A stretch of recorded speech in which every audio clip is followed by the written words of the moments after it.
Hello and welcome to the Crofton Warrior Podcast, the only school podcast recording during school hours sometimes. I'm your host, Jack Schieffer. My guest needs no introduction, but I'm going to give him one just for fun. He is one of two history buffs here at Crofton High School, and he teaches American history, government, cultural geography, psychology, and coaches both cross-country and track. Hailing from Bloomfield, then going to Wayne for college. Go Cats. This man knows more about the government than anyone ever in the history of the world. Don't look that up. So who better to talk about this upcoming election than the man, the myth, the legend with a new haircut, Mr. Doerr. Well, hey there, hi there, ho there. We don't need to fact check the knows, everything part, but we'll roll with it. It counts. We'll go with it. Grant, we have a live studio audience here. Grant, you have a question about the world? I do have a question.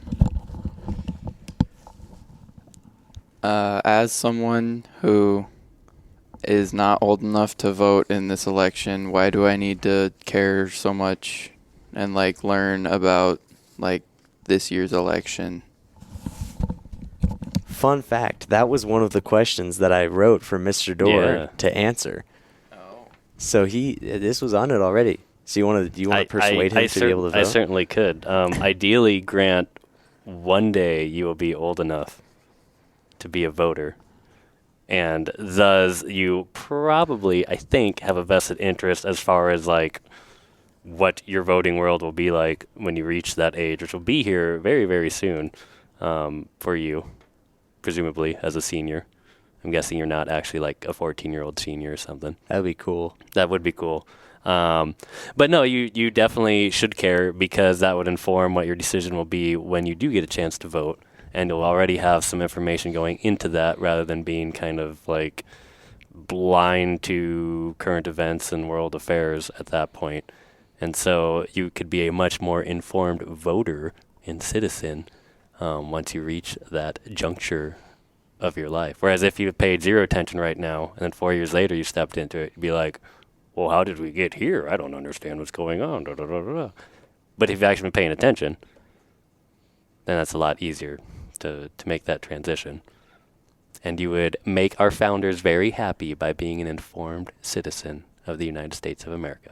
Can I follow that up? You certainly could. If the reason to pay attention to all of this is so you know what's happening when you can vote later, how early would you say someone should be able to vote? Or be able to vote, but then how early should people start caring?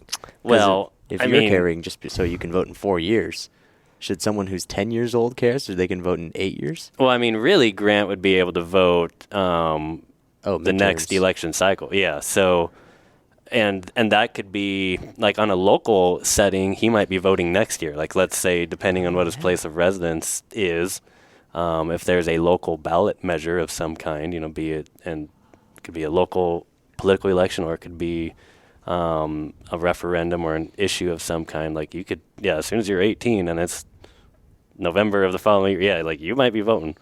So for the presidential side, it's 4 years, but everything else will be a lot sooner.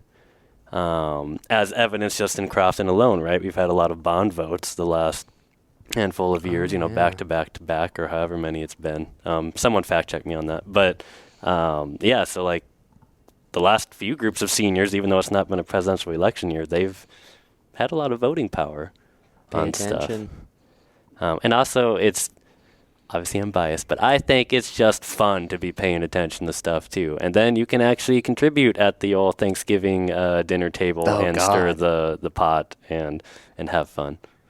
So the answer is so you can get in arguments later. Yes, you can argue with me. There you go. What better reason do you need beyond that? He's speechless. This live studio audience is speechless right now. It's rare. Okay, well, I was gonna say why do I need to watch the debates for this presidential election for a grade? But that's just for class. Oh, so this one specifically? Oh, that little bit. Well, they will be, regardless if you are 1 day old or 110 years old, they will be your president. Mm-hmm. Yeah, but I feel like even though they're my president, since I don't get a say in the matter of who becomes president, I shouldn't have to be as informed for this election. Are you just mad that you have to do homework? No, because I'm done with the homework. But I was just curious why I have to care for this election specifically. If the audience can hear, they said for this election specifically, at the end that. Again, the winner will be your president. You probably want to know how they're going to manage things and administer things as your president, regardless if you voted for them or not. Because that'd be like saying, hey, I didn't vote for so-and-so. Why should I care? It's like, well, you better care because they're your president now. So if in January it comes out and it says Vermin Supreme won, you'll at least know the policies. Yeah, you'll know why you have a unicorn. Pony, I think. Or a pony, yeah, in your backyard. Yeah, a free pony. Does Yeah. that answer your question? Yeah. Good answer. Do you have more questions? Do you have Mr. any others? Schiefer? Okay, you can head home. Have fun. Thank you, live studio audience. Anywho, now that the live studio audience Yeah, that was is gone, quite the segue there. as a disclaimer, are we going to be as unbiased as possible here, Mr. Doerr? I will do my best. I am also human, but I will do my best. That's a good answer. Are there any things that you're, as a teacher, are there anything, I know that you try very hard to show both sides of the thing, I do. but are there any things that you very much just, I don't care, I'm going to be as biased as possible? I mean, yes, but it's intentionally so because I am realistic as to what the majority of the students believe at times, and sometimes they need to see something else that they probably don't see or hear all that normally. So in those instances, I will intentionally be biased, just like the other day in class with the ranking candidates activity that was as extremely biased as possible to try getting the government class as a whole to look at things from other viewpoints and be like, oh, whoa, like, didn't think of it that way before.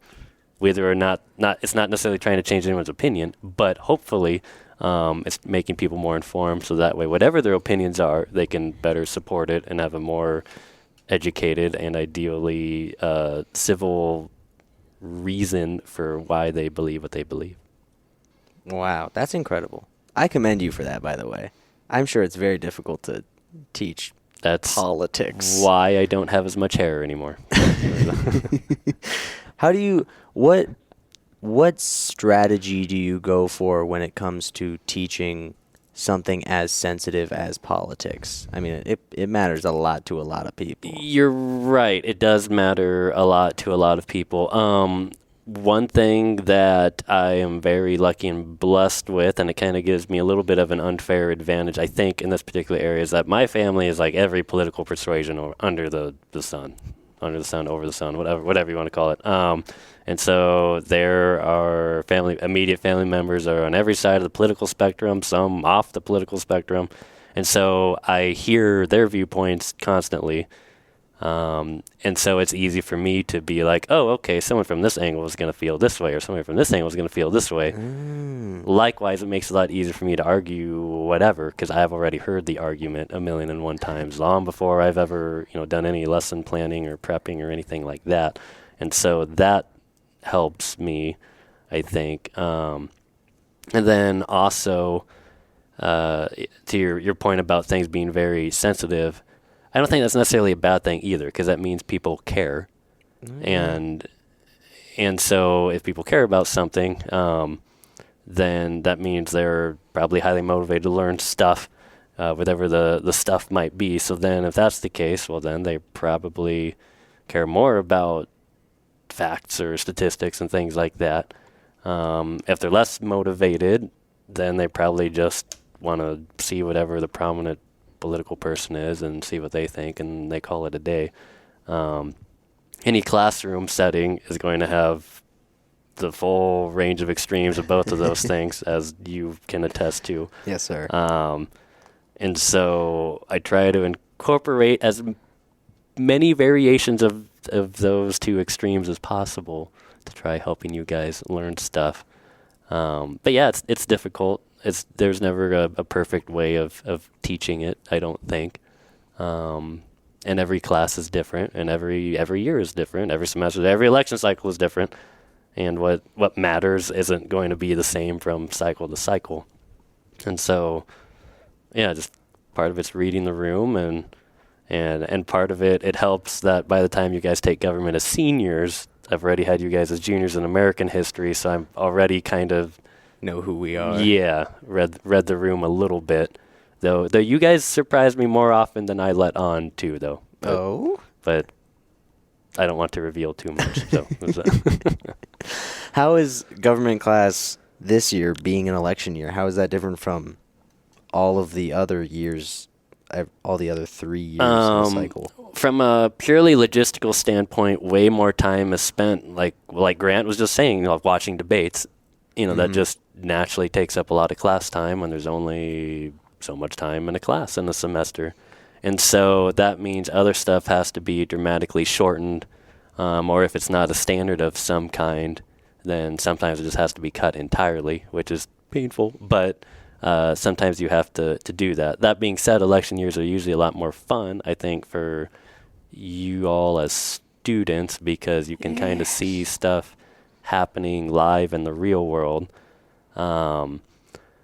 I'll continue to do a shout out of I really wish government students could somehow have like a full year thing, because the fall semester, regardless if it's a presidential election year or midterm year or off year or any other year, the fall semester, for whatever reason, seems to be most of the traditional political stuff, but the spring is more of the actual policy making and the State of the Union and the budget and all of that stuff. So it's like the spring semester always gets the actual like governing stuff, whereas the fall semester is more of the like politicking.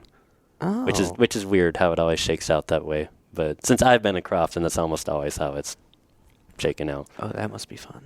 It is fun. But obviously in an election year, though, yeah, a lot of time is spent on the election itself that otherwise we wouldn't have to talk about. But usually some other current event fills up that time too pretty rapidly. Yeah, I'm sure. I'm assuming that during a spring semester you still end up looking at whatever election has previously happened. Yeah. So I mean, there's a set amount that every class, every semester will learn about regardless, just because it's part of the curriculum. But in an election year, there's just more stuff. So like in the spring semester, we're not going to watch the presidential debates because we know who won. We know what the end result is. So they won't have that. We'll watch the State of the Union address. We'll watch a few other things. But those typically don't take as long as the debates do to watch in class, because I think each debate took us, 3 days something or 3 like that. class periods, which was good. We're pausing and talking about each topic as we go, but it does take time. Yeah. Yes, it does.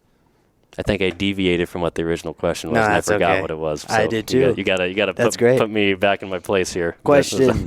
Question, just from your stance as a government teacher and also as a living legend. Ooh, okay. What are your, give me some unbiased news sources, Mr. Doerr. Oh, gosh. Well, I know in the real world, regardless of what source I said, someone somewhere will argue it's biased, and to a certain extent, they'd probably be right, because everyone and everything is kind of biased. So what I would suggest, to give a more realistic answer, is, and this would be true for anyone listening in, find like 2 or 3 sources that you're willing to flip through and check, ideally from different parts of the political spectrum.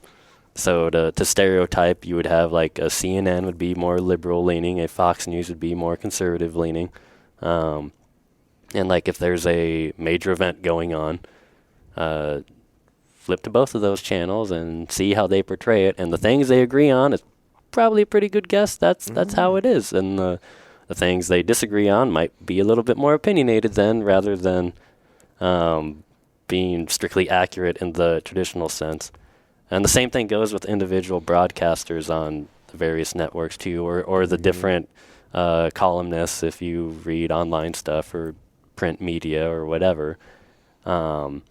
Another option that I would suggest to help with that, if a person doesn't feel like finding all these things, there are plenty of websites that will collect news stories and headlines from throughout the political spectrum. An example being allsides.org. Oh, yeah. And so on their website, they have a thing that has left, center, and right for whatever the headlines are, and it'll have 2 or 3 examples of news stories from various sources that fall under left, center, or right.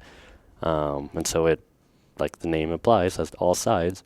And so that's an easy way to view multiple sources at once. So that's how I would try to be unbiased as possible, because if you can see how multiple people and places and things are reporting something, you can probably get a fuller picture of what's happening, and that probably would give you a better idea of what is real or what's being exaggerated. Yeah. What are your go-tos do you just go all around? I really do go all around. I like PBS, as you guys know from class. That being said, they do lean a little to the left, but in general, I think they're pretty good. I haven't seen the classroom, erupt in anger on something yet. Yeah. But for whatever reason, Fox News this year just hasn't had as much stuff that's easy to show in class. Usually they do, but Fox is another one. Fox, to their credit, they probably have the best production values out of anyone. CNN is easier to use online, just the way their website is set up, the little categories, especially if you want non-American news, if that makes sense, world news, because it breaks it down to South America or East Asia or Australia or anything that's or not Middle here. East, or so CNN is really good for that stuff. Each website kind of has its own thing. One thing I've been increasingly annoyed by, even though I totally understand why they do it, is a lot of websites you have to have paid subscriptions now. Yeah. And all the time that has thrown off my usual assortment of news things that I would check. But I totally understand why they do it. Oh, it makes sense, but I still hate it. But it sucks. Because I used to try always making the rounds through all the various both print and now online newspaper sources, like a Washington Post or a New York Times or and things like that. But a lot of those have gone to paid subscription models, which again, I totally understand it from their viewpoint. But for the stereotypically, broke teacher type of thing, it's dang it. But I get it. But I totally get it. Mm-hmm. But yeah, so for unbiased news stuff, I try jumping around as much as I can, understanding that everyone and everything is going to have some type of bias. But if the things match, then I'm going to be hey, that's pretty spot on. There. Yeah. And also, being a history person, go to the source, or whatever the most original version of it is. Oh. That would be the least unbiased. So if they're talking about a rally or something was said at a rally, well then maybe watch the rally. There you go. That's something that not many people do. No. Because you see a 2.5-hour rally and you get scared away. Right. So context matters on a lot of the soundbite stuff. Yeah. And that would be true regardless of party. But yeah, try and go to the most original sources possible would be my other suggestion. Wonderful answer. And I went way wordier on that than I thought I was going to. That was that's good, okay. Though. That was really good. That's how podcast is. Yeah, you got me going. Okay, let's get into how the United States works as a whole. Oh no. Yeah. There's a lot more moving parts than we can cover. There are a lot of moving parts. But my dad keeps bringing up to me. I keep asking people like my dad, and our live studio audience of one. Yep. I asked a bunch of people. I was like, "Hey, do you have any questions about the democracy or the election or USA or something that we could ask Mr. Doerr?" And my dad said, "Are we actually a democracy, or because we're a democratic republic?" We are. Yes. Yeah. Yeah. So we have both Republican things and Democratic things. Boom. Correct. So, what is a republic? What is a democracy?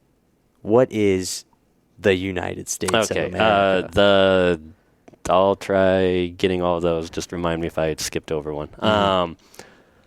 The United States can be classified as a lot of different things, just as every government in the world can be classified as a lot of different things. Just depends what aspect of the government you're looking at. So a democracy I'm making hand gestures that the audience can't see, but just assume they're there and they're helping describe things. Assume they're the perfect hand gestures. Yes, assume they're the perfect hand gestures. So a democracy in the purest philosophical sense would be every person gets a say or a vote on everything. So that would be like a pure democracy. That'd be a direct democracy if we're going to use our state standard government vocabulary.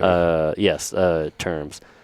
Our founders, so the people that declared our independence, they wrote the Articles of Confederation, they wrote the Constitution. Those people, the powder wigs. They did not want a direct democracy. They feared, for lack of a better word, they thought the overwhelming majority of people would be too dumb. We might do something stupid. And so they didn't want it to be just a pure majority. They thought there needed to be some check on that majority. One way of doing that, then, is to not do a direct democracy, but to do an indirect democracy, or having a representative government instead, sometimes referred to as a republic. That's where you get that from. And so the U.S. is a democracy, but we're an indirect democracy. We are also a republic. They're just different terms for the same thing. Incidentally, constitutionally speaking, I'm gesturing at a constitution that, again, the audience can't see. Constitutionally speaking, every state in the United States has to have a state constitution that assures a republican form of government, a.k.a. a system of representatives that we might refer to as an indirect democracy or a republic. Okay.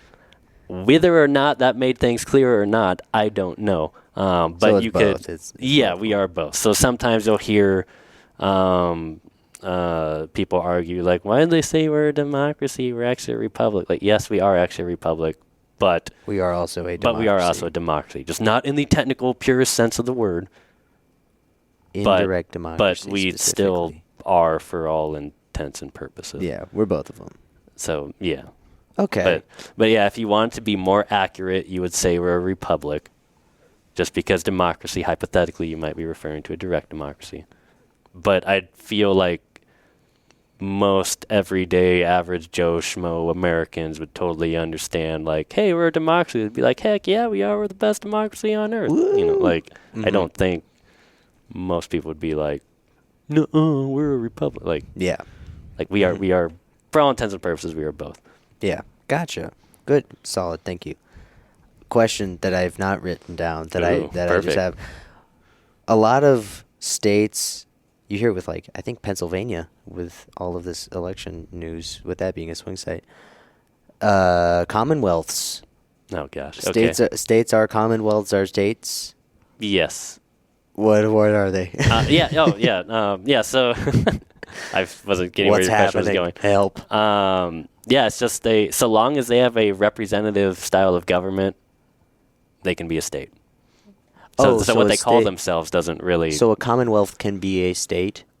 Yes. Yeah. So Pennsylvania, I think in their state constitution, someone can fact check that as access to the internet, but I think in their state constitution they actually are called like the Commonwealth of Pennsylvania. I know one of the East Coast states has that.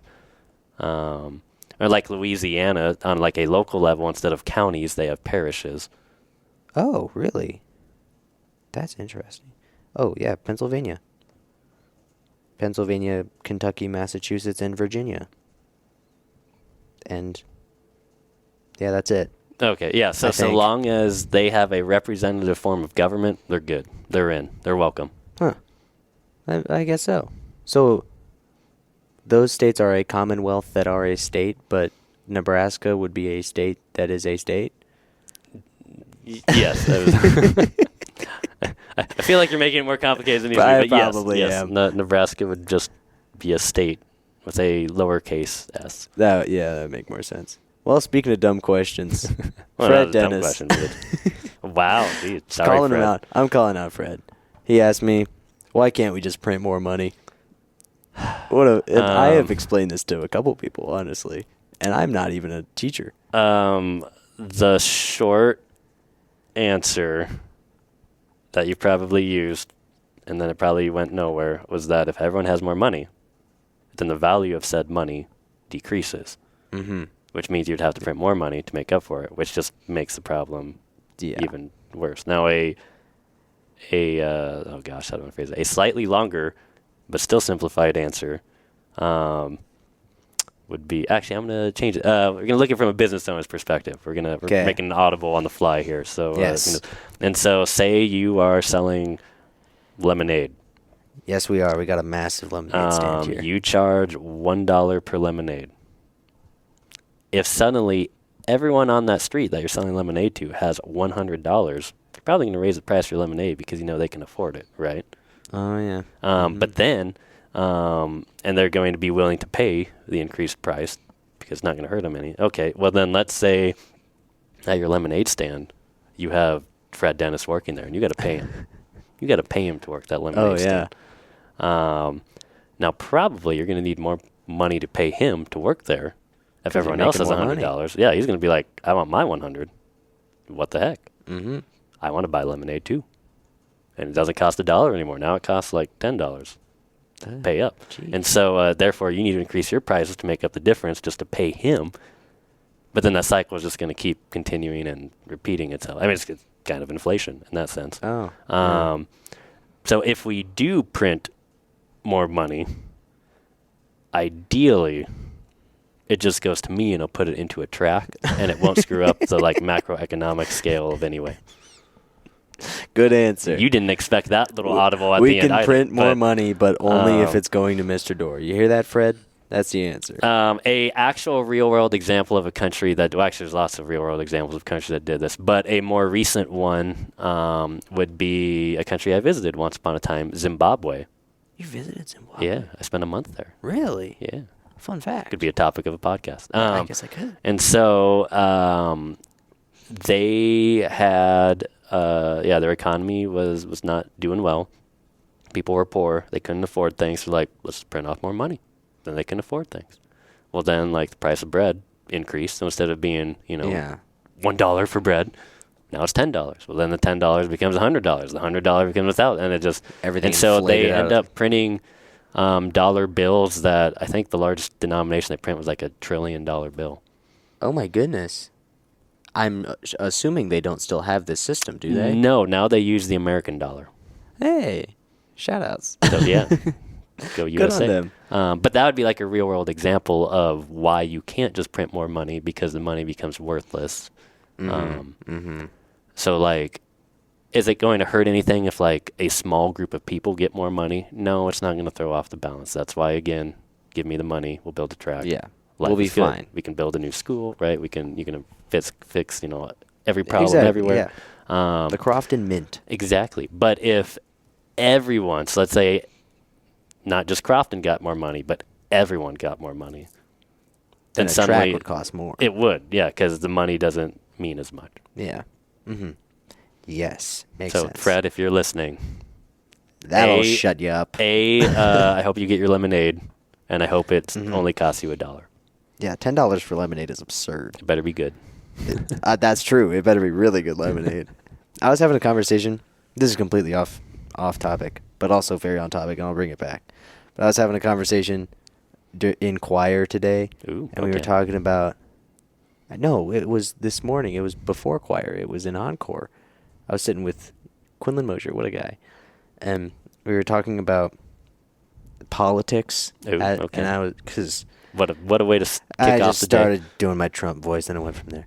And then we ended up talking about it and how the thing that we did in government class of the two people that are running for Senate. Yep. Senate, Deb Fischer and Dan Osborne. Yep. Right?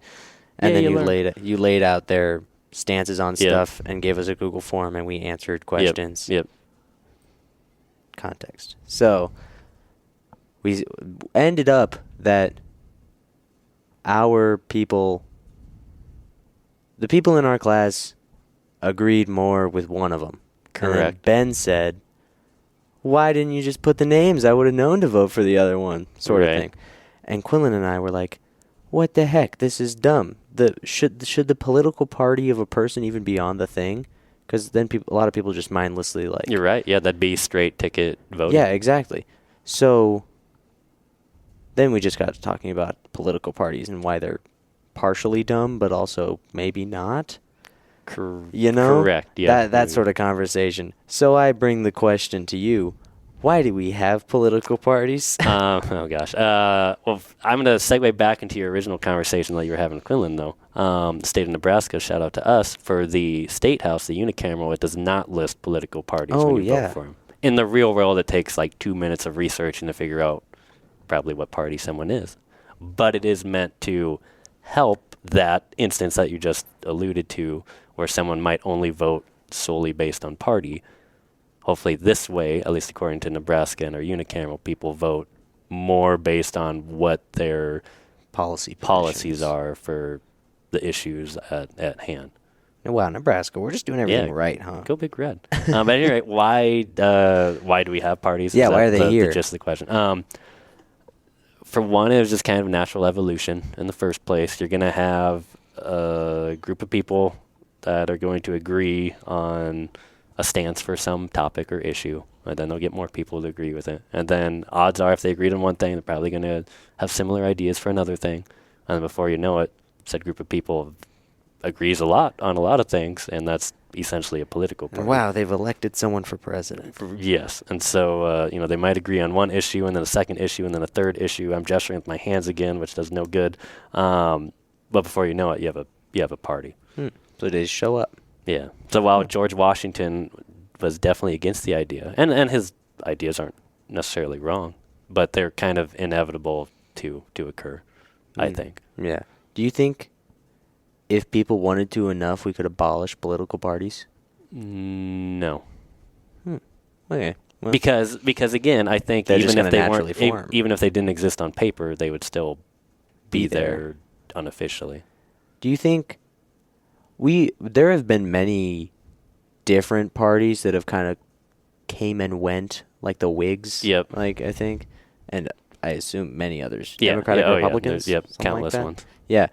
What has the two party, but then also all of the other ones, but the main two, has that been the longest standing sort of, not to say rivalry, but like... yes-ish, yeah. Do you think those will withstand the test of time more, and do you think those will be like the final ones, or do you think that sometime the Democrat Party will turn into the hockey party? I mean, yes and no. I guess it kind of depends on, how do I want to phrase that? So like both the current year 2024 major parties, so Republican and Democrat, if you were to go back like 100 years, their stances would be totally different. Yeah. On virtually everything. If you go back 4 years, there's a good amount of things that are different.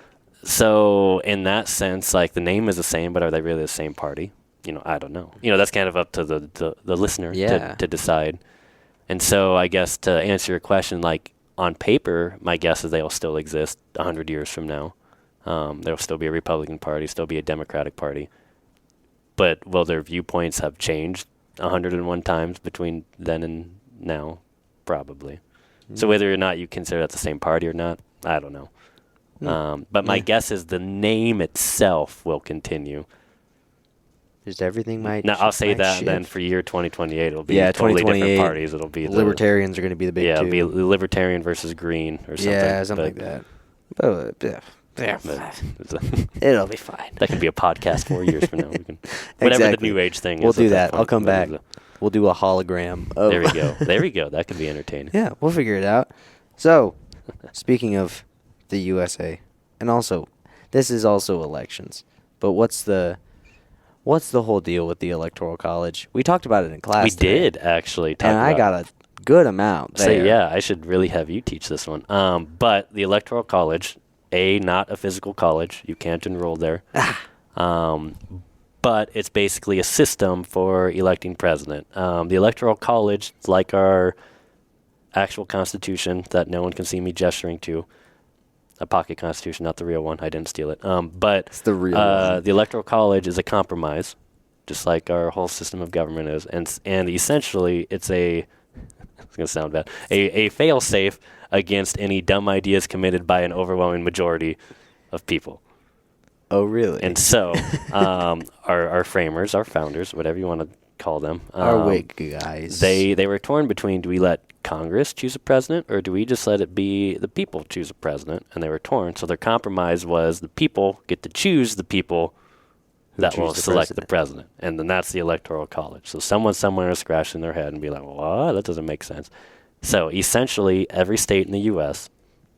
has their own election for president. So Nebraska votes and they choose a president. And well, then Nebraska would have representatives from our state known as electors. And then they were going to officially cast their votes for president in what we call the Electoral College. So Nebraska had an election where everyone in the state votes, and then that determines who our electors are, who will then vote officially for president in the Electoral College. Mm-hmm. But they won't do that until December 17th. So even though you and I, or everyone, all the normal people listening, will vote on November 5th, right around the corner. Really right around the corner when this airs. Oh, yes, it is. But the actual Electoral College vote won't be until December 17th. And then the number of electors per state varies based on the number of representatives they have. So the larger population, you have more representatives, the more electors you will have. So California has 54 of them. Some states are smaller, like Nebraska. We just have 5. Well, we're weird. We are weird, and I'll talk about that. But the smallest you can go is 3. Wyoming, and Washington, D.C. And I think a few others. But the number is determined by how many senators a state has, which is 2, plus how many representatives they have, which at minimum is 1. So that's why 3 is the minimum. Originally, electors, just to add more little stuff to this, electors did not have to vote based on their state's popular vote. But, and I just alluded to this in class, a recent Supreme Court decision said that a state passed a state law saying electors have to follow the popular vote, they must do so. So that would be your quote-unquote faithless electors. Mm-hmm. The founders, when they put forth the Electoral College, were totally cool with that because they thought that was the final fail-safe. Because they're the smart guys. Yes, they're supposed to be the quote-unquote smart ones. They're like, well, these dumb people, they elected a tyrant. We're not going to vote for them. We're going to vote for someone else instead and make them president. Mm-hmm. Yes, powdered wig speak. In the real world, there have been very few faithless electors, and the ones that have occurred have never changed the outcome of a presidential election. As you were just mentioning a moment ago, Nebraska, we are unique, as is Maine, because we allow for our electoral votes to be split. So like a California with their 54 votes, if you and I run for president and there are, I don't know what the population of California is, so I'm just going to throw out a random number that's just stupidly, absurdly high, that is way bigger than the population. 200 billion. Perfect. So we have 200 billion people in California. If you get 100 billion and 1, so one more than half, you get the majority, you get all 54 votes from California. So congrats, probably future President Schiefer. That's great. Nebraska and Maine, though, we do it differently. We split it based on congressional district. So therefore, instead of getting all 5 of our Nebraska electoral votes, you might get only 3 or 4. Yeah, 2 or 1. Or hypothetically 2, but that wouldn't make sense because you would have won at least a district probably. Yeah. To get the overall popular vote. So probably you would have at least 3. And then I might have gotten 2. Yeah. In the real world. And so how does that look in the real world for year 2024? Presumably Donald Trump will win the state of Nebraska as a whole on a popular vote, if I were to guess. Could be wrong, but that would be my guess. But we have 3 congressional districts. And so Crofton, we are District 3, which encompasses most of the state. Yeah, I looked up this map today. Yes, you guys will be learning this map in class, believe it or not. We're proactive. Yes. District 2 is largely centered around Omaha, and that'd be the one that if there was a district that historically has voted blue. Yes, that would be the one. Mm-hmm. And there was a very real chance this cycle that actually one electoral vote could literally be the difference. Could matter. It very well could matter. And so District 2, which is largely Omaha, they might vote for Harris, and then Harris might get 1 electoral vote, and then Trump might get 4 electoral votes. It's a very real-world scenario. Biden won 1 electoral vote from Nebraska, and Obama also won 1 electoral vote. Yeah. So there you History. go. There we go. In case you're even more curious, and I cheated, I had to write this number down because I didn't want to forget it. So all the congressional districts are split roughly evenly population-wise. Really? So like Congressional District 1 has the same amount of people as District 2, that which has the same makes as that District map 3. even funnier. It does. It's also the same nationwide. So after the 2020 census, what that means is that every congressional district averages out to roughly this is actually per the census, averages out to 761,169 people per district. Really? So there you go. Huh. That is a fun fact, actually. Wow. Wonderful. Thank you for that fact. And for the extra election curious, what if we don't get a majority in the Electoral College? So you need 270 to win. Oh, yeah, if it goes straight 269. Yes, you need 270 to win the Electoral College because that's one more than half. Because there's 538 total electoral votes across the U.S. as a whole. And so 270 is the magic number that you win or need to win. What if no one gets a majority, or what if it's a tie? Then, constitutionally, it goes to the House of Representatives, and they will vote for president, with each state's representatives getting 1 total vote. So even though California has 54 representatives, collectively they only get 1 vote. So they all do some sort of little meeting? They do. They do a little meeting. Every state does their own little meeting. Well, every state's representatives does their own little meeting, and they have to come up with 1 vote, even if they have an even number, but they got to come up with 1 vote some way, somehow. Maybe they rock, paper, scissors it. I don't know. But they gotta find a way. Figure it out somehow. And so this has happened before where the House was chosen. The first was in 1800 where they chose Thomas Jefferson. Oh. And then the second is in 1824 with John Quincy Adams. And I'll pretend I hear whispers of what if from our live studio audience. Hey, what if that ends in a tie too? Yes, and then if that ends in a tie, they keep re-voting until that tie is broken, which hypothetically could go on forever, which means hypothetically a president may not be chosen. And then it just keeps going down the line of who would be president. So the Senate would vote on a vice president who may become a president if they haven't chosen a president, or it'd be the Speaker of the House. If the Speaker of the House hasn't been chosen, then it'd be the President pro tempore, who's the person in charge of the Senate, and it just keeps going down the list. Fun. Let's hope we don't get to that point. That would take even longer of a time, and people would just get way more frustrated. It would. Yeah. Make for good TV, but not for a good country, I don't think. I don't think it would make for good TV. It would just be people sitting in a room. That would really throw off the government class. Oh gosh, that'd be terrible.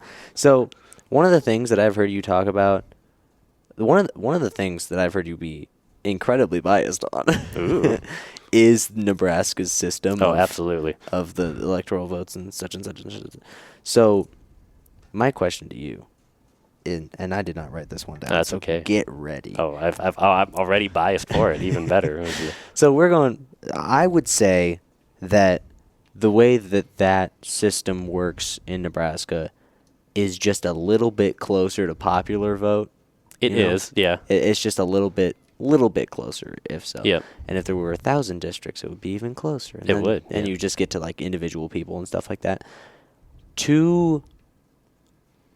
This might be more of a moral question for you. Okay. But, well, as a government teacher I'm intrigued where you're going with this question, but yeah. So, what is the question? If we were in this hypothetical universe, if we were to somehow get rid of the Electoral College, which people talk about it, but, It's in the Constitution. It'll be there. Yeah, it'll be in the Constitution. Those type things are in the Constitution. Also, you hear it brought up all the time with gun laws and stuff like that. People talking about the Second Amendment. What stops the United States from changing things in the Constitution? Do you think that people should, not people, but do you think we should be able to change the Constitution more readily? No. May I ask why? Oh, yeah, certainly. I think if we were able to change our government kind of willy-nilly, that would cause way more chaos and problems than what it's worth. Even though good would be intended, I think that would, on a practical sense, cause way more issues. And it's not impossible to change our government as is. We've changed it 27 times. If you're going to look at it from an amendment standpoint, the state of Nebraska, our constitution has been amended hundreds of times on a state level. Really? And so I think it's good that it's very challenging to change it. But that also doesn't mean that change isn't worthy either, as far as that goes. But that also guarantees that if there's a change, that means it needs to be really an important. overwhelming majority of people agree on it. And that would mean that, hey, this is the way forward that we're going to look at in the future. It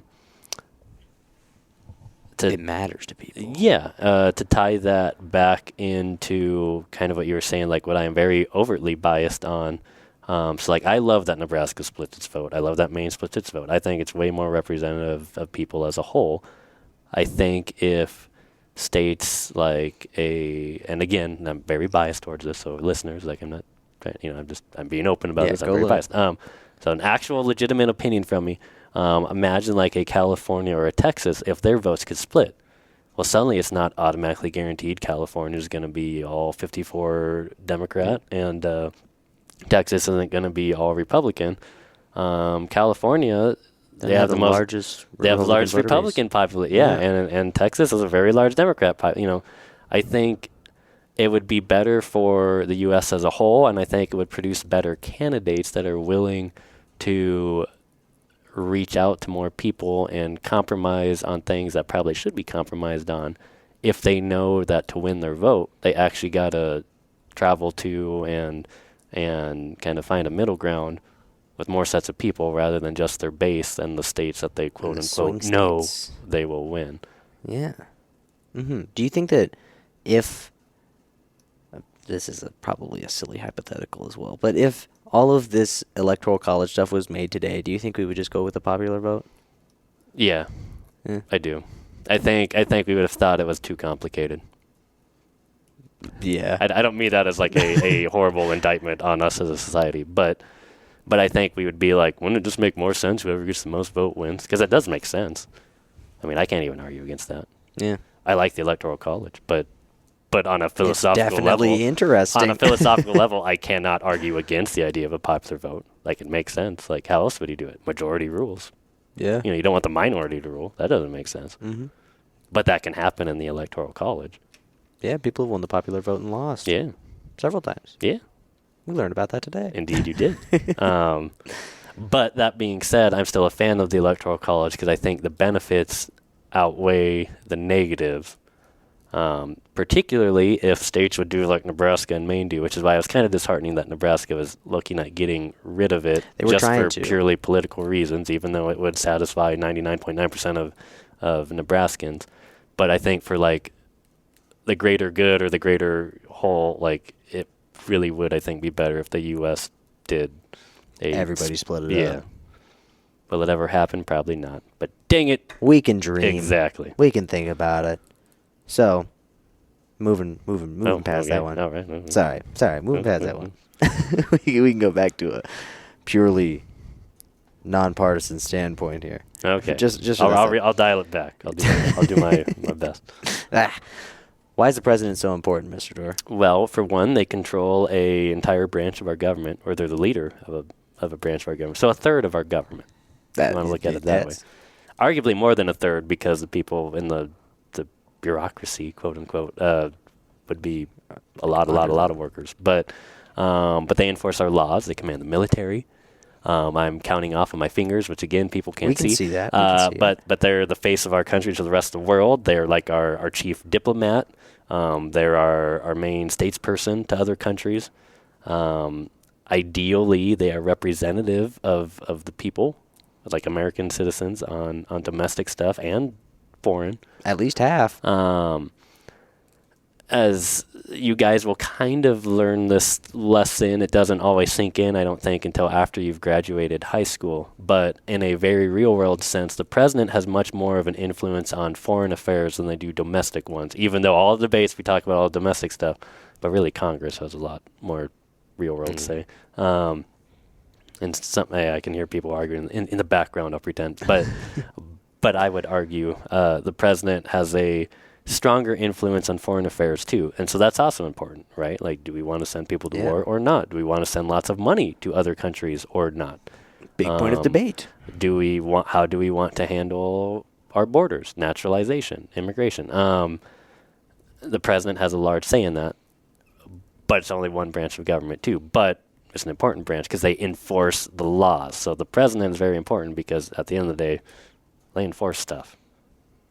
So just like a school system, right? If you enforce rules or don't enforce rules, that dramatically changes things. It makes a big difference. Yeah. What's the difference between a president and a vice president? One is the head honcho. The other is the second honcho. Side honcho. Yeah, the side honcho.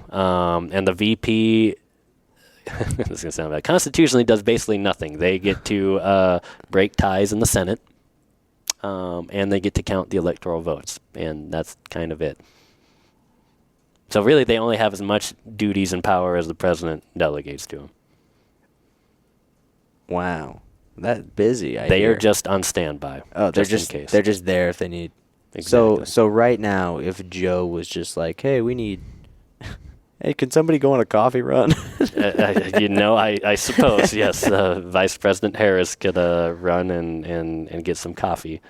But yeah, constitutionally, the VP has like basically no authority to do anything Constitutionally, but in the current state of the world, what are we? In the current state of the world, they have more role. I would say I don't want to phrase that. Every president in my lifetime, I think, has expanded the power of the vice presidency, and that they keep giving them more authority to do stuff, but never to the point where it oversteps what the president wants. Okay. So, think of it like in coaching. Like you have a head coach, you have your assistant coaches. Sometimes they'll delegate stuff to the assistant coach, and they even tell them like, "Hey, you can make this decision," and then they make a decision. And it's like, "I don't like that decision. We're doing it my way." Like the head coach can kind of. I'd say it's kind of the same thing with the president and vice president in a modern day sense. So it's like, yeah, you can do your thing, but hey, I'm going to put you in charge of. Well, here since you referred to Biden, when Biden was vice president. Mm-hmm. So think back to that time. I was when barely live. The memes were fantastic. When look them up if you don't believe me. When Biden was vice president, like one of the things he was tasked with was trying to get companies, for lack of better words, together to research a cure for cancer. And so he had his quote unquote cancer moonshot. Oh. And then even as president, that's something he still has kind of tried allocating resources to. Obviously, other things command his attention more so as president than when he was VP. But now, like Biden as president with Harris, when they first got elected, one of the things was to send Harris down to, what was the exact phrase? Address the root causes of immigration from Central America, I think was how it was phrased. And so she was supposed to try figuring out, hey, why do all these people keep immigrating up here? Like, what the heck? Send her off, do something. And type thing. Yeah, so VPs, vice president, they have ability to do stuff, but it's really only as much as the president gives them, and at any moment they could dial it back. That makes sense. Well, I have the question because, and I know this is probably a sensitive point because this is the current election. Even better. But let me get on my tiptoes we'll here. Get right into that. But a lot of the time, I mean, I think it was Trump's closing argument to the debate. All of him and he and Vance keep referencing that she has been in office for 3.5 years. Why hasn't she done anything? Type and that's a conversation. Oh, sorry, I didn't mean No, to. yeah, Sorry. no. I was gonna say, like, that's a very, very valid and fair point and argument to make, because she has been in office. Like, she is literally the second person in command of everything. That being said, she's not the person in command of everything. So, like, context matters. But yeah, it's a very valid critique of Harris. Like, she has quite literally been the second person in command for almost 4 years. So, like, yeah, that's a totally valid critique of her. But also, if anyone's being honest, they can look back at Trump and be like, how much stuff did Pence get to do that Trump didn't want him to do? You know what I mean? Yeah. So it's like, and because you can make the same argument on Pence. Like, well, hey, he was the second in command. How come he didn't do this, or that? Well, so, like, yeah, I don't want to say that. Yeah, context matters, I guess. But yeah, it's a very valid critique of Harris. Like, yeah, why didn't she do this? And then the answer would be, well, because Biden was president, and Congress probably has more to do with a lot of stuff than what we normal folk realize sometimes too. But yeah, it's a valid critique. Just also, no, she wasn't the number one. She was number two. But yeah, but it's a fair critique, totally. Yeah. Let's dive right into it. All right. Let's get right into this election. What are moments that you would say are the biggest moments of this election so far? My guess will be when I am figuring out the curriculum for this in American history someday. Oh, yeah. Probably the biggest moment is going to be Biden stepping down after the debate with Trump. I forgot about that. See, that's how wild this has been. But I think that's probably the biggest moment, because very rarely do sitting presidents who are actively running step down. Lyndon Baines Johnson did it, and now Joe Biden did it. And that's kind of it. So, like, that's a big deal. A rather historical thing. And historically speaking, if the incumbent, so the person that's currently in office, is not running, that's not good for that particular political party. And so I think that was a huge moment. For whatever reason, in modern day senses, the pollsters and everyone else say that debates don't matter. But dang it, that one definitely mattered. Yeah, like it did.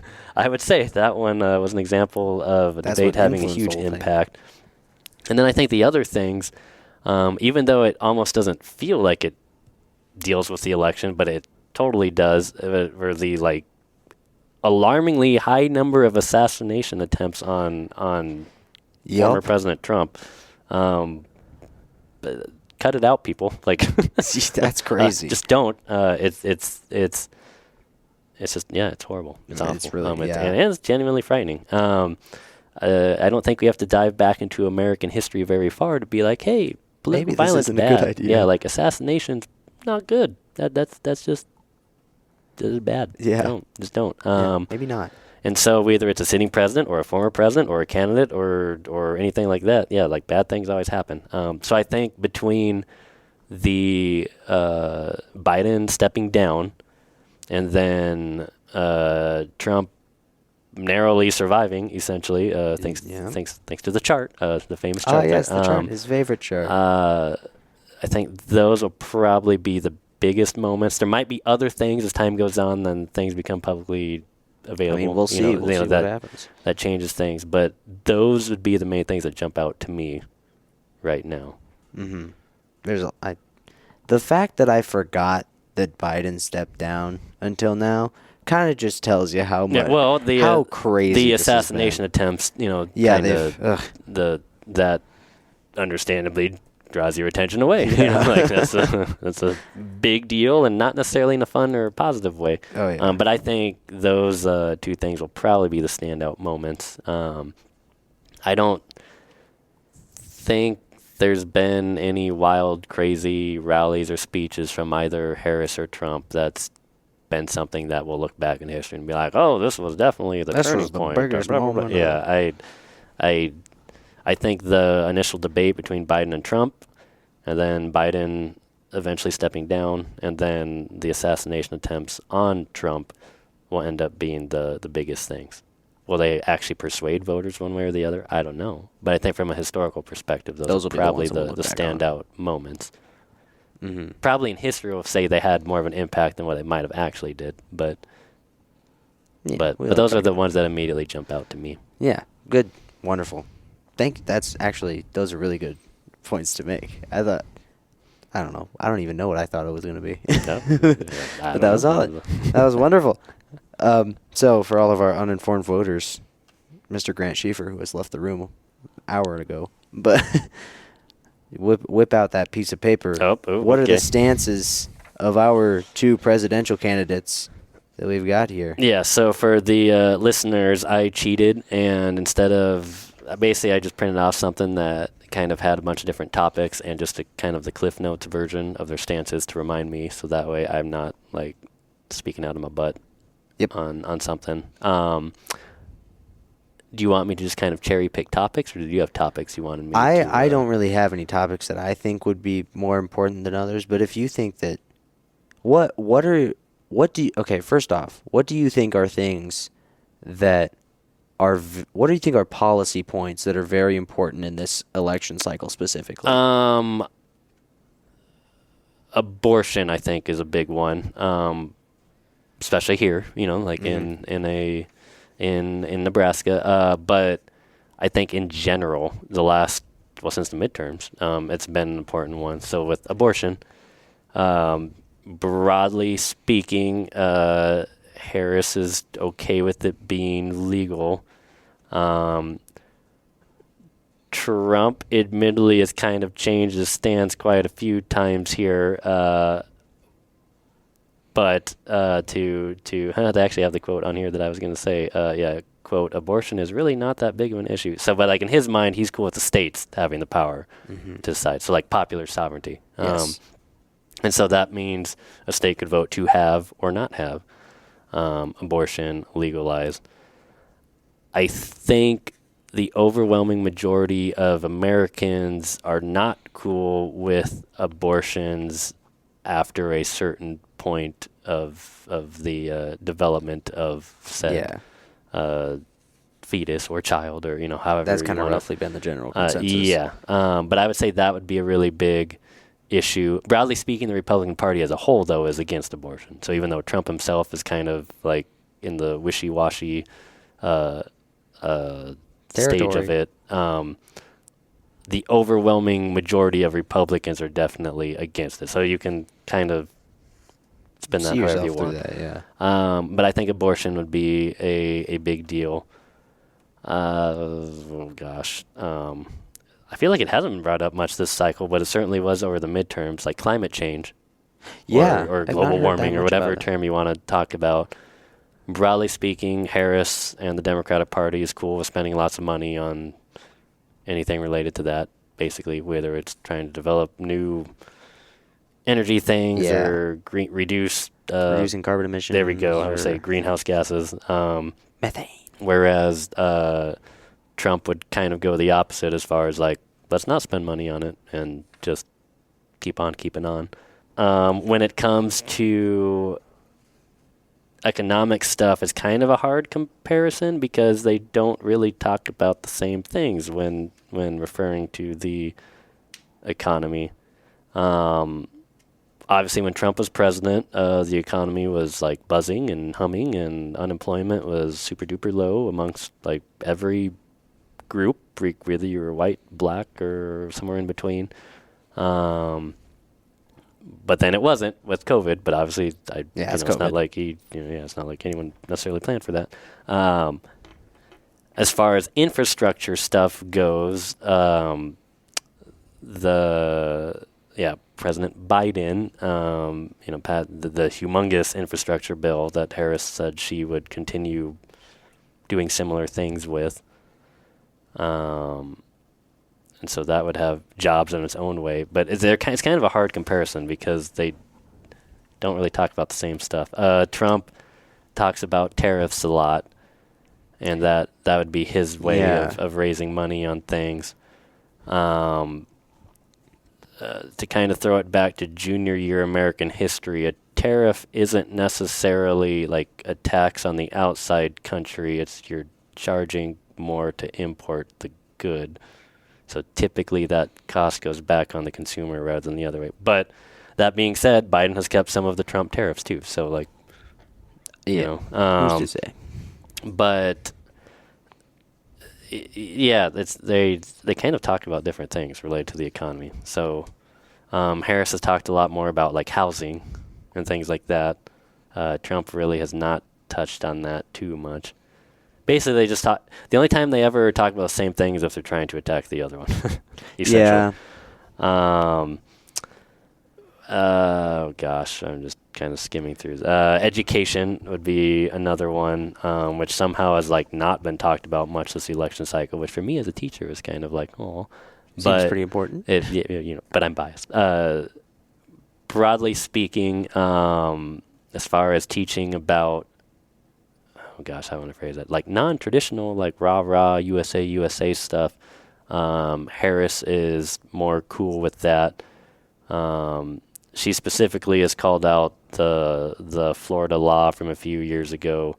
That's kind of, it's known as the, quote, don't say gay law. Mm-hmm. Whereas, like, Trump would want to have teachers that would teach more of the traditional patriotic stuff, which the state of Nebraska already has a lot of laws on the books that kind of support that stance already. I don't know if people know that or not, but yeah, so like all of us social studies teachers, like at Crofton, for example, like there's a committee of American civics that per state law we have to meet on, and we have to go through our curriculum and make sure we're not like brainwashing you to be communists or something. Yeah. So like I feel like Nebraska already does all the stuff that like Trump would want. But that would be another issue. The 2020 election is somehow still an issue. I suspect you will ask me about that later. Do you want to talk about that now, Mr. Doerr? We can talk about that whenever it's natural to do so. Immigration would be another one. Oh, yeah, that's a big one. I think both parties very desperately really, really want to change our immigration system. It's just what to change it to and how to change it. And what's the first part to change? Do you fix the border first? Do you change the system first? Mm-hmm. What do we do? How do we punish people that are here or not? Trump, in his most recent rallies, said he's going to deport, millions of illegal immigrants. And the question, well, how do you do that? That's how Harris has been attacking it. And then Trump's response is like, you're just going to let them in? Like, what? That didn't solve anything either. So I would say both parties desperately want to fix immigration. Do some sort of change to yes, it. just how do we get there is the argument of what we're trying to figure out. Mm-hmm. Foreign affairs stuff, we'd have Ukraine. We got wars going on. Yeah, we got wars going on. Broadly speaking, Harris and the Democratic Party are now the war hawks. Plot twist. And want to keep supporting Ukraine and sending money there. Trump, broadly speaking, seems to say he's cool with just letting it play out as is. Israel or Gaza, Middle East, Middle East in general. Broadly, I want to say that Trump has been more openly supportive of Israel doing what it wants. Harris has been more like middle ground-ish, is I guess I would phrase it, of like, hey, we need to defend Israel, but also like figure out what to do with the Palestinians. Mm-hmm. So she's kind of taken a more middle ground approach, whereas Trump has been more overtly just supporting Israel and letting Israel do whatever it wants. Trying to think, have there been any other like hot topic I don't know things if there that are we many talked other real big topics that have been at least, what's talked about in debates and stuff like that. It's not the stuff that is 100%. Like you said, the president's more of a foreign affairs than a domestic affairs. Yeah, I mean, it generally kind of is. I mean, we don't think of it that way. Yeah. But they really do have more of a say. Yeah. So a good amount of those like policy points, well, a lot more stuff ends up going forward. Like you said, there's still some like Trump tariffs and stuff like that.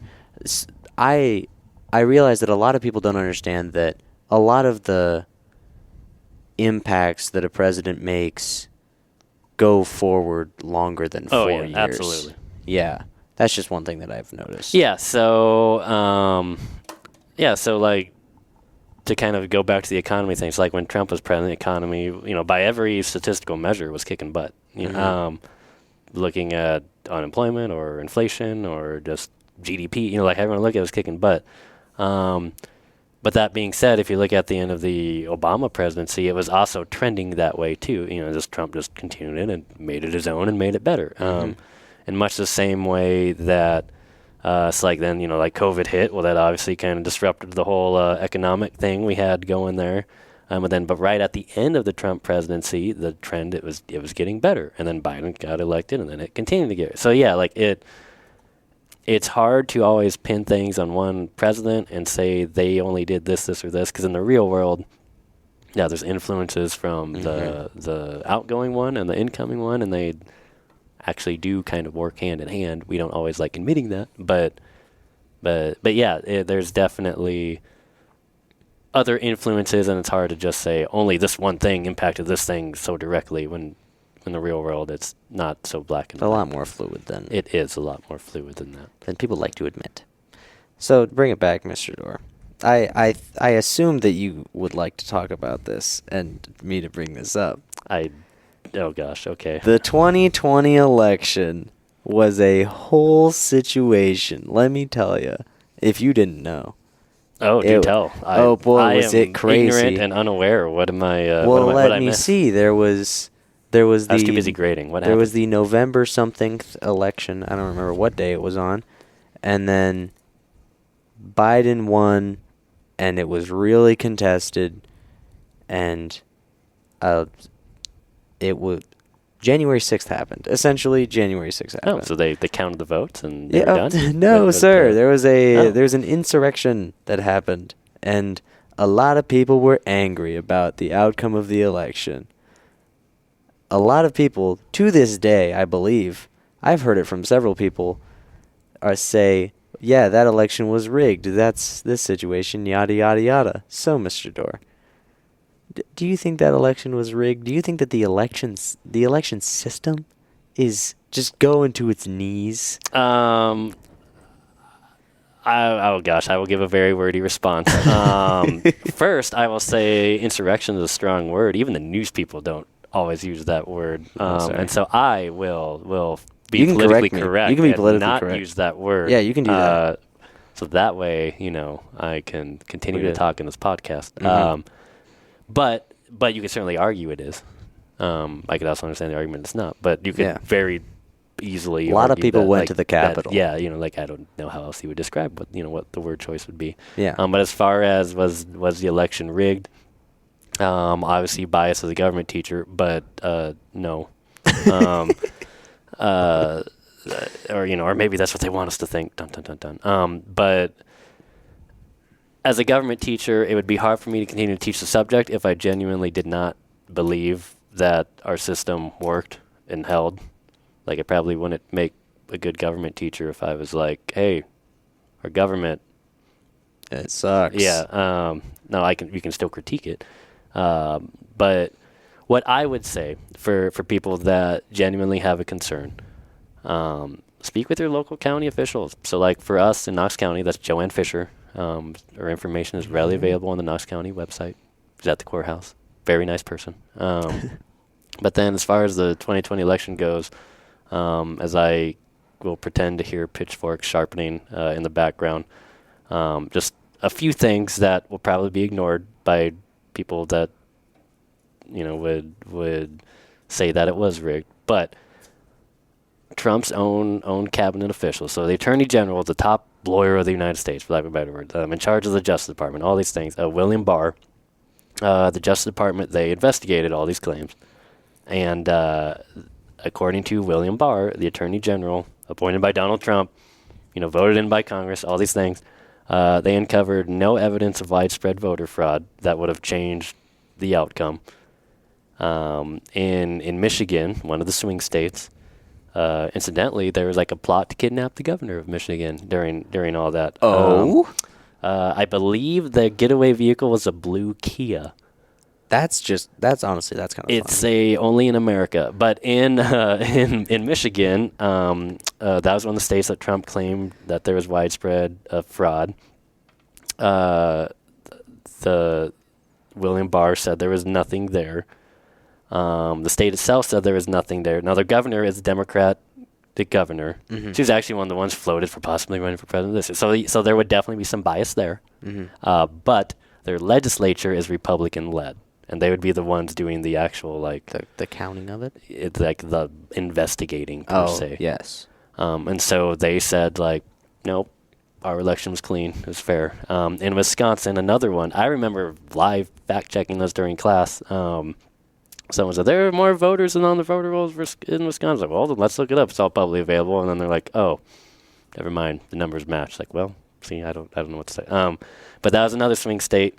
A Republican-led investigation, and it turned up nothing of widespread evidence. Voting machines was another thing that was talked about. I would imagine most people have heard the argument of, like, it'd be hard for like, oh, they magically voted for all the Republicans but Trump. Like, how did that happen? Like, you know, so I won't necessarily dive into that. But to throw more numbers out there, that I immediately looked up in advance because I suspected this was coming. In 2020, roughly 90% of the jurisdictions in the U.S. used paper ballots. So that's a lot. That's a good amount. So the only state to not use a voting system with paper ballots or have a paper trail of some kind, which 90% of the voting machines have a paper trail of any kind, was Louisiana, which was not one of the controversial ones. Also Republican run. So, you think if you're going to be mad, you'd be mad at Louisiana because they had no paper trail. Trump, in one of his most recent rallies, we even watched it on one of the little news stories we watched in class, said that the judges didn't want to touch the cases, which is kind of true, but also kind of not. And so, again, pulled up the numbers here because I could. Trump and his lawyers, or his allies, whatever you want to phrase it, they had 64 lawsuits challenging the 2020 election, which is well within their right to do. Totally cool. A-okay. Trump's not the first one to have done that. Totally well within his right. That is legal to do. He is, yes, very well within his right. And if there are questions, definitely challenge it. Like, that's why it's set up that way. Yeah. Of those 64 lawsuits, 20 of them were dismissed by judges before even, having a hearing of the case on what's known as the merits. Is it even worth listening type of thing. So there were 20 judges that were like, meh, not going to listen to it. But there's still 44 cases left, so still 44 chances. Of those 44 cases, 30 of them, the judges did hear the case on the merits, and then they're like, there's nothing here, it's not worth it. And so that leaves, for the mathematically inclined, 14 cases left. And then of those, and the remaining 14, Trump or his allies dropped the lawsuits before they got to the merit point in those cases. Oh. And so in kind of layman terms, that means they made the claims of widespread voter fraud. But then once in the courtroom under oath, they're like, yeah, maybe not so much. And so then they back down. Why would you do that? Because if you're a lawyer, you can be disbarred or you can lose your license if really? you file a lawsuit that is clearly considered frivolous, or there's no merit, or it's unreasonable, whatever your kind of magical word choice is. And so if there's no legitimate legal basis for the lawsuit, you can get in deep trouble as a lawyer, just as a professional. Lose your right. And so evidently then a fairly large chunk of those lawyers determined there was not enough evidence worth filing a lawsuit and back down. Didn't even bring it to the law. But outside of a courtroom, you can say, for the most part, whatever the heck you want. And so, which is, again, that's our constitutional right. We can do that. And so as a social studies teacher, that's not always thrilled about that because people believe things they hear. And admittedly, decades from now, there might be a bunch of new information that's released, and we'll find out the 2020 election, was the world's largest cover-up, and all these things. And it very well could be. I just have not seen any evidence of that. And as a teacher, I cannot teach what there's no evidence for. In geography, I can't teach that the pyramids were built by aliens because there's no evidence for that.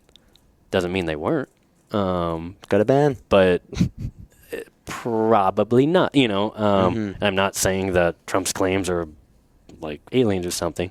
It's just in good conscience, I can't teach something unless there's evidence for it. And publicly, there has been no evidence that I can act on as a teacher to teach. So I have to teach it as like, hey, it's legit, because that's all the publicly available information there is on it. And so a lot of the stuff with 2020 to me comes across very McCarthyism-esque, or like second Red Scare-esque, if you think back to the 50s and we had the spy scare and you're like, oh, you're a communist, that type of thing, where the numbers keep on changing but the specifics never quite appear. They get close, but then they disappear. Trump has been very consistent, though, on this. Like in the 2016 election, he kind of laid the similar groundwork, but obviously he won that election. But he also said there were somewhere between 3 and 5 million votes that were illegally cast. But in 2016, he won, so obviously he controls the White House. Republicans controlled both chambers of Congress, and the Supreme Court was majority conservative. So really, they could do whatever they want. They created a commission to investigate the claims of voter fraud, and they found a grand total of, do you want to take a guess on the number? 50,000. 4. 4? As in 4, as in one for like each 1, of the 2, 3, Ninja 4. Turtles. Like each Ninja Turtle could have voted, presumably illegally because they were only teenagers. Each Ninja 18. Turtle was dead and voted. But here's the thing, and what I think confused people. So in public, that commission said there were 80,400 cases of double voting across 20 states, and if they could investigate all 50 states, it would be exponentially more, which makes sense. But in court, when they presented stuff, they only had 1,000 instances, which you'll notice is more than 4. That is more than 4. So you're like, well, what the heck? Those numbers don't match, and that is a bad thing. Like one instance is too much, But then we dive into the numbers, like, oh, they counted cases all the way back to 1948. Oh, that'll do it. So so like there was and is voter fraud, but if you balance those numbers out back to 1948, maybe then it's not as like overwhelmingly bad as what the perception may be. And because the pitchforks are probably getting closer and there's probably tiki torches mixing in now, if we use the information from like the Heritage Foundation, the ones that wrote Project 2025. Yeah. So like very conservative people. They have a website that you can go to, and they even list instances of voter fraud. Their website, going back to 1979, has 1,561 cases listed. Which is not nearly enough to overthrow an election. Now, by their own admission, they claim it's only a quote-unquote sampling, so presumably there'd be a lot more. But you would expect them to list a lot more for 2020, because that would be kind of that would kind of support the argument. To how much more in depth do you want me to go? I know time-wise we're kind of like... We're about... I hate to tell you, but we are about out of time. I'll go a little bit more. Okay, so I'll finish up the 2020. So the Associated Press... just so that way people know where I'm pulling these numbers from. The Associated Press reviewed every potential case of voter fraud in the swing states for 2020. So Arizona, Georgia, Michigan, Nevada, Pennsylvania, and Wisconsin. And those were the 6 states Trump claimed he won. But ultimately Biden won. In all of those, they found fewer than 475 instances. And so... and Biden collectively won those states by a combined 311,257. So let's say all 475 votes were cast for Biden illegally, wouldn't have changed the outcome. Arizona, they had 198 possible fraud cases out of 3 million votes. 9 people were ultimately charged. Georgia had 64 potential cases. 31 of those were determined to be just an administrative error. Another 20 were reviewed as already being identified by local election officials. In Michigan, there were 56 potential cases, with 50 of them all being around 2 people.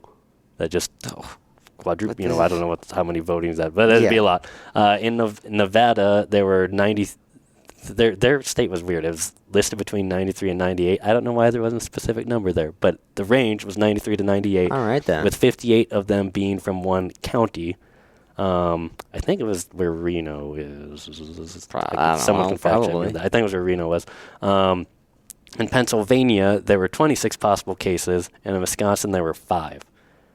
Now, very well, there might be more cases. Sometimes they find these cases years later. That's not uncommon. But I doubt there's going to be thousands or millions of votes. So, like, I'm not trying to be anti-Trump or anti-Republican or anything like that.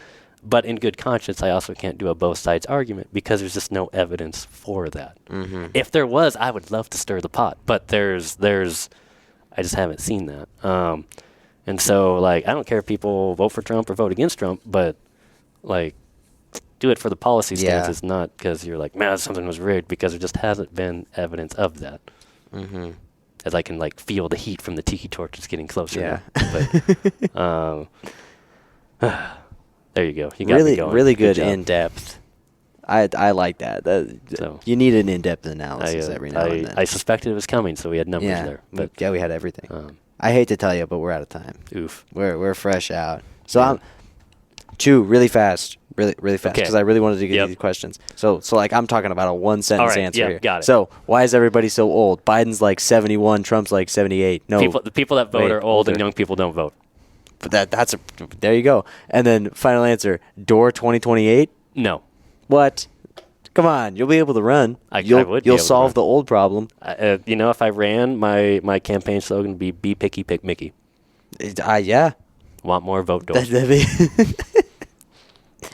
How long have you had that figured out? Since college, when I ran for student senate, and I won twice. Really? Yeah. Could you run for actual senate? Well, I could. I won't. But okay.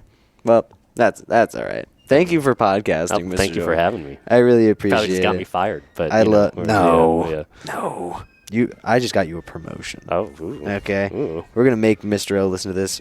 Thanks, Mr. O, for listening. By the way, if you're here, but my genuine thanks for podcasting. Oh, absolutely. Thanks for having me. This is fun. I'm really excited honestly, I'm very excited to be a voter.